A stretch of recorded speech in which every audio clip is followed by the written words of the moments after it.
So we have these nice, soft, fluffy bakes. Gloria. And we're gonna go ahead. Yes, Grandma, this is good. And look at that. Oh, I'm not even showing. Hey everybody, welcome back to my channel. In today's video, I have Grandma in the kitchen with me, and she's going to be sharing her recipe for her delicious fried saltfish as well as bake. We all know that in any Guyanese household, a good saltfish and bake is always on the menu for Saturday morning or Sunday morning breakfast. It's definitely a delicacy and it's a favorite in our home. So if you want to see how she puts together these soft, fluffy bakes and this flavorful saltfish, then please keep on watching.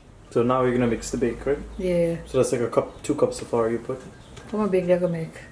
Any more? You do a little touch. So I'll leave the ingredients and the measurements in the description below, in the description box. Like a 2 teaspoons, no? Of baking powder. So it's about 4 cups of flour. You put like almost like a half tablespoon of baking powder, a little pinch of yeast. A pinch of yeast, like. Yeah, not too much. That's it. Yeah, so it gets it a little more airy and fluffy, right? Some people add yeast and some people don't, right? Yeah. For a little bit salt. So the salt is just to help give flavor too. And A grandma little bit black pepper. Okay. Yeah. And what does the black pepper do? Just a little. Yeah, we gotta do a little bit. Little bit, yeah. So as you all can see, just like many Guyanese grandmothers, Grandma does not really measure the ingredients for her bake or any of the foods that she makes. So I will have all of the ingredients and the proper measurements listed in the description box right below this video. So check that out when you put this together. Give a spoon for the butter. So you mix up all the dry ingredients and you add in your butter now. That's it. And it's not too much butter you need for this. No. Just a little bit. And now you stream in your water. Water, yeah.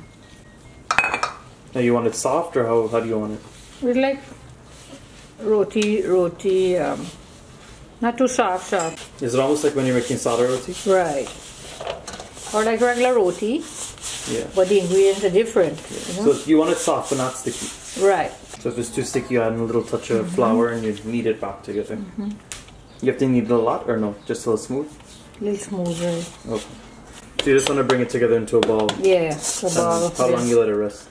Like 15-20 minutes. Okay. And then we're gonna... But if you wanted to, you could put this whole in the fridge, right? You could put this whole thing in the fridge and let it rest. Yes, but we don't need to. We're gonna fry it. Yeah, so you could cook it right away or let it sit a little. Right. Okay. So the first thing that Grandma did was wash the saltfish when it came out of the package to get rid of any of that extra salt. And now she's putting it in a pot to go ahead and boil to get any extra salt out of it as well. Oh, because you soaked it. Yeah. So you soaked it for how long? Soaked it like for an hour or so. To soak for an hour and then boil it a little bit to steam. A little bit, yeah. And while that saltfish is boiling, Grandma's going to do a little bit of prep work, and she's going to be cutting up some onion as well as some garlic and some hot pepper. Honestly, you can use any types of flavorings that you want for this recipe, so any aromatics that you like, feel free to add them in. Wait, you slice it or you chop it up? We'll slice it up. You could chip them back so if you want. It just depends on how big or small you want it. Yeah. That's it.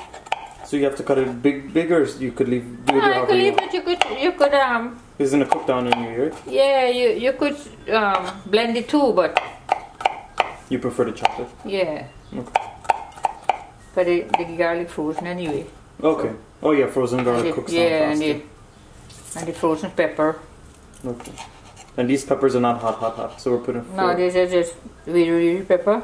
Well, this is optional. You could put sweet pepper.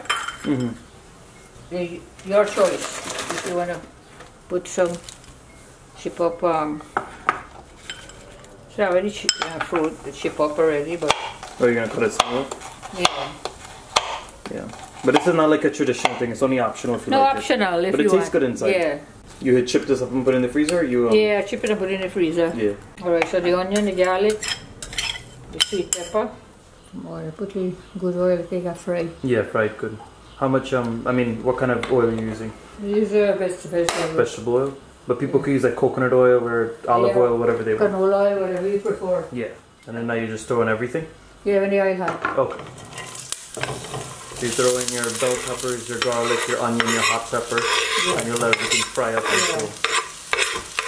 So you don't really have to put salt because the fish was salty already. Yeah. So you just put a little bit of pepper for now. Yeah, this is taste it when the black pepper. Let's fry up, then we'll put tomato paste. Okay. And once you add in all of your aromatics into the pot, you're just going to saute them for about 4 to 5 minutes until they cook down slightly. Put some tomato paste. And you can put however much you want. If you want it very, you want it red, you want it yellow, you can put one of the Tarzan, the yellow one, packet. Okay. Yellow, cook with that.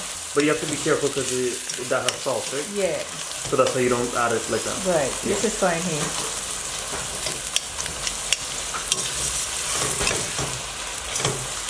Yeah, so you don't need much seasoning. Once you put your fresh stuff, that's it. Some dried parsley. And if they have like fresh herbs, they could add that in too, right? Like scallion. Yeah. You're gonna put that now? I'll put some scallion. Alright. Some green onion. If it's really soft, then you will throw it out. Okay. And if people want to leave it like crunchy, they could just throw it in now if they want, right? But we like it cooked down a bit. You see, it's frozen. It steams, so it gets soft. The saltfish? Yeah. So you don't need to break it up much anymore. No, because when you come in here. And if you're making the stew saltfish, you'd add in like more tomato and all that, and then water. Right. Okay. But this one's nice when you stuff it in the bacon and all that. So you can throw a little bit of water just to loosen it up a bit. Yeah, a little tip of water to it. Yeah. And then it's up to you. If you want it crunchy, you'll fry it up long. Right. If you want it soft, you'll moist, or if you want it a little more dry. You cover it or no? Just Yeah, cover it a little bit. Yeah. Okay. So you cover it and let it cook for what, like 10 minutes or something? It gets soft. Everything gets soft. Yeah. So if you want it, it's done now, really. Right. And if you want it crispy, you just fry it on high heat a little more. But saltfish don't take long to cook.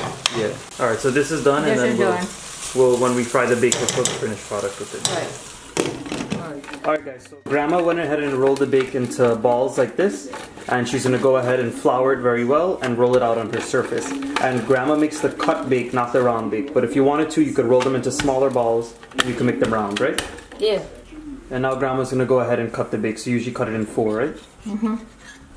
Triangular.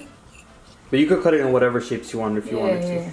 And this is vegetable oil here you have heating up, right? So once it's hot, you'll go ahead and you'll drop your bakes inside. And once you add your bakes in, you're going to want to go ahead and let them raise up. And they'll raise by themselves, right? Yeah. I just swing it like that. Turn them around. Okay, and you said that helps it a little bit more to raise.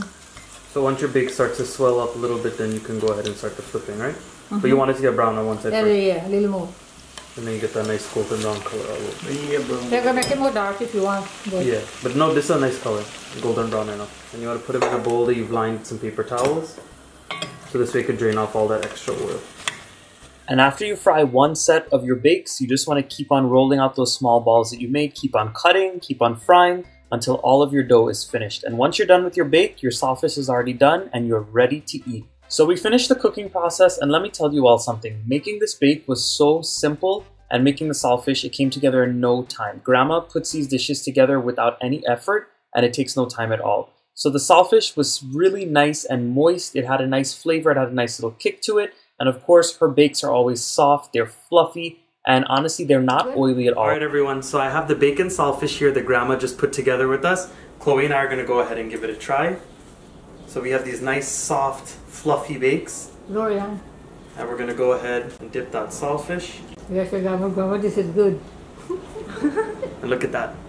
Oh, I'm not even showing. Best bacon saltfish you guys are ever going to try. So if you guys enjoyed this video today, please go ahead and give it a nice big thumbs up. Subscribe to my channel if you're not subscribed yet, and drop your comments down below. And if you'd like to see more videos from me on my channel, click that bell notification icon and you'll be notified every time I post my newest videos. Bye everyone.